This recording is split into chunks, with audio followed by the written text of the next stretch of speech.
Hello and welcome to my channel, I Win to Lose Gaming. 3.6 is coming soon, and of course we had the usual live stream with plenty of details. This will come with some buffs and debatably even some nerfs, so in this video I'm going to be going over my thoughts on patch 3.6.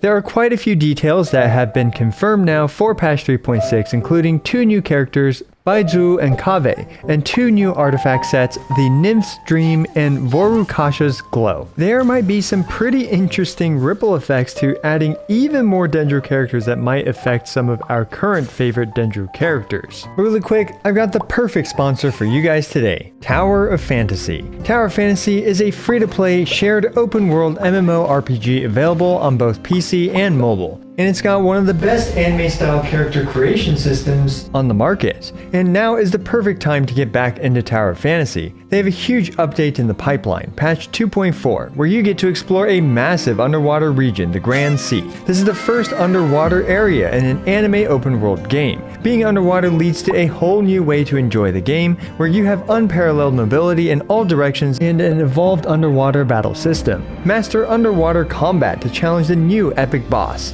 Ebola, who resides in the massive underwater volcano. Team up with your friends in this epic boss fight to win huge awards. But wait, that's not all. There's also 2 brand new characters, with the first one being Lan, who stylishly attacks her enemies with an umbrella. Everyone loves an umbrella-tossing waifu. Lan will also be getting the Hot Couture skin Ivory Bloom in the near future. And the second new character is Icarus, captain of the Mook squad who destroys his enemies with an icy yo-yo ball.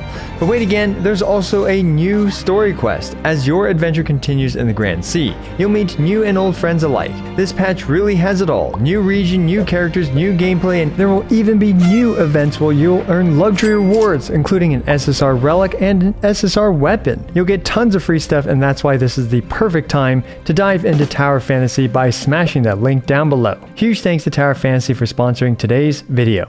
Let's actually start with the new artifact sets, with the first one being the Nymph's Dream.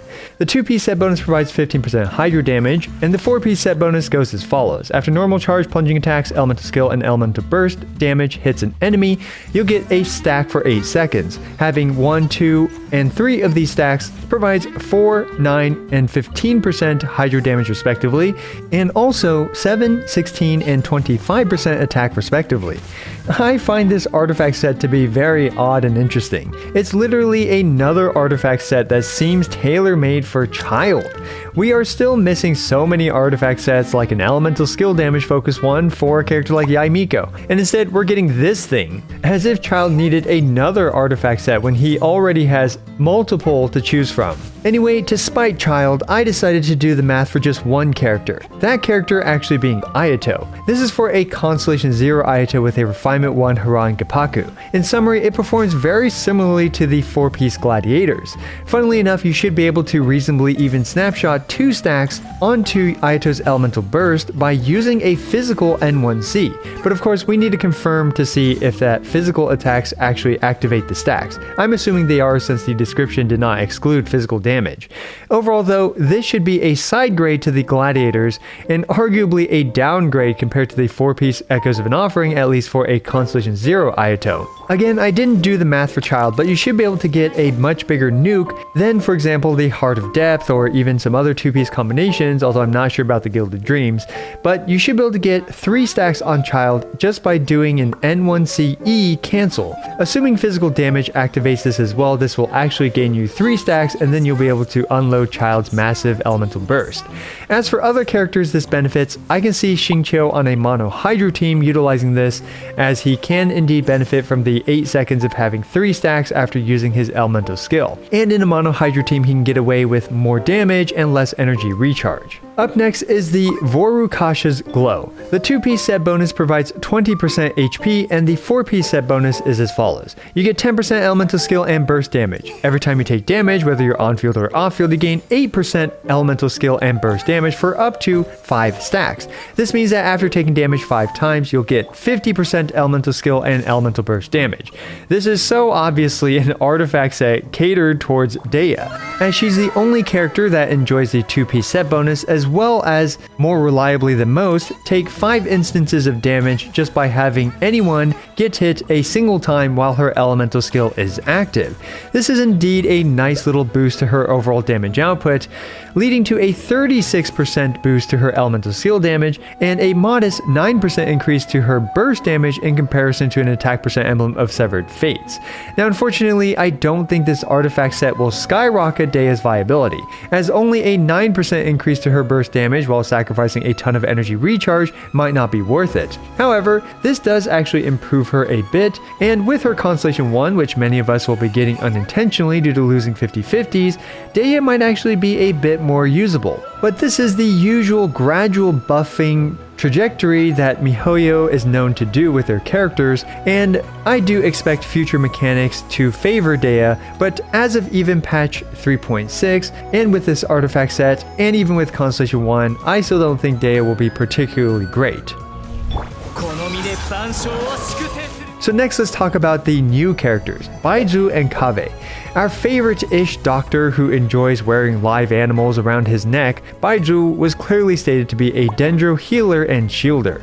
While I can't speculate exactly what he's going to be best for, or what his kit does beyond what was mentioned in the 3.6 preview, it does appear that his shield refreshes, with some similarity to Toma's in the sense that it can expire and refresh again, and it appears to buff certain reaction damage as stated in this text description. So what can we gather from this? Well, Dendro is now already a pretty saturated element. We have every major role for Dendro except for Shielder, and since Genshin Impact can only have 4 characters per team, this means that by introducing another Dendro character, some of the current ones will be pushed out of their respective roles.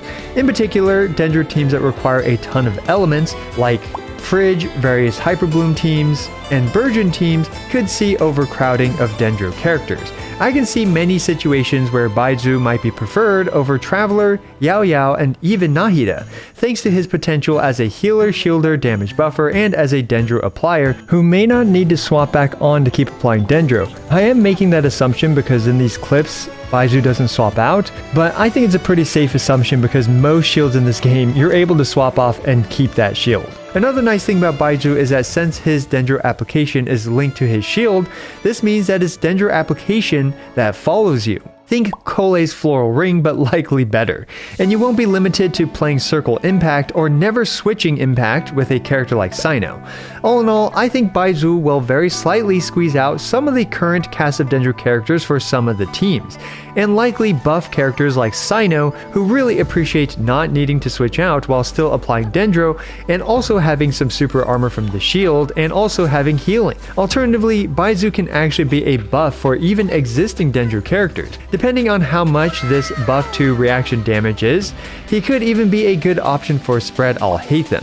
Heck, there's an argument to be made for running triple Dendro with Alhaitham, Nahida, Baizhu, and an Electro character of choice.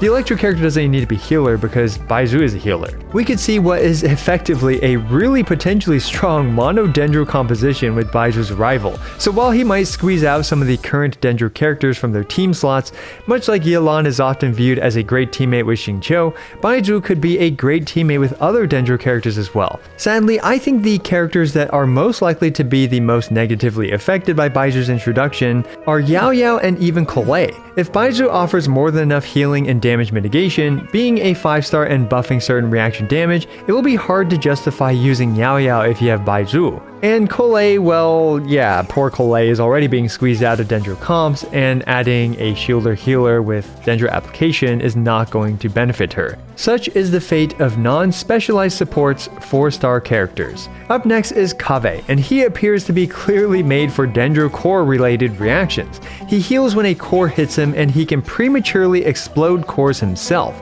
This will likely make him an interesting option for Nilo teams and Bloom/Fridge teams. In most situations, you want your Hydro characters to be stacking Elemental Mastery, but depending on how his premature explosions work, it could end up using his Elemental Mastery stat, which can lead to some interesting team building options.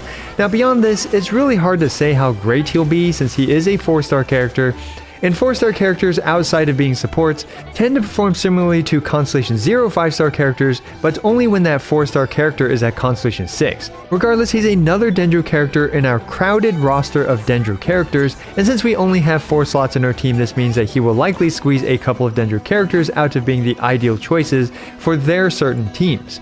The last point I want to mention with Kaveh is that we have another indicator that survivability could be even more important for the future. Kaveh is another character with a self-healing mechanic, similar to Dea kind of, and perhaps will be moving towards a much different meta in the distant-ish future.